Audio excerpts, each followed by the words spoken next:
My name's Belinda Brown and I'm a Senior Research Fellow at Murdoch University. There's no cure currently available for dementia, so a lot of research is turning towards lifestyle factors that might modify our risk of developing dementia or just keeping our brain healthy as we get older. One of these lifestyle factors is exercise.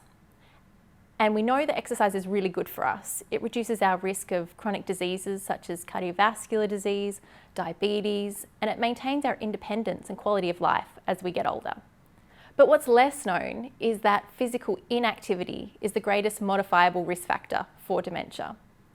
A lot of the evidence that's led us towards this is coming from really big studies known as cohort studies, where we track people over long periods of time.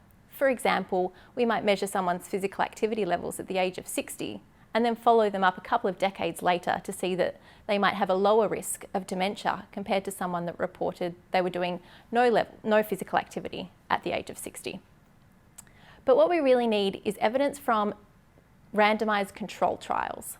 Now, this can provide us with causal evidence that says exercise can affect the brain. And this is done by putting people into randomly allocated groups of conducting an exercise intervention or into a control group. But the evidence coming out of these is really inconsistent, with some randomized control trials showing exercise can change the brain and others showing that there's no effect.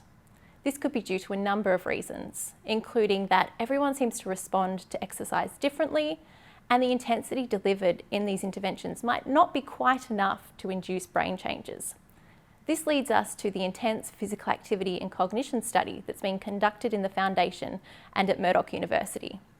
We wanted to see whether high intensity exercise was more beneficial than moderate intensity exercise at improving memory and thinking and increasing brain volume in a group of older adults. Everyone conducted memory and thinking tests and had an MRI scan, as well as fitness testing, before the intervention commenced and after it completed.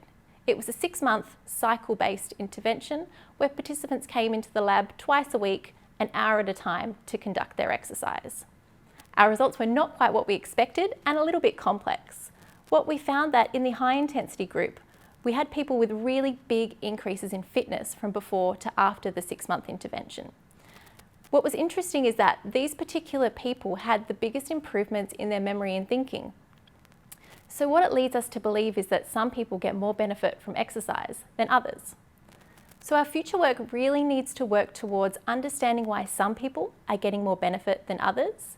And we really want to be able to tailor our exercise programs to reducing dementia risk and enhancing brain health in older adulthood.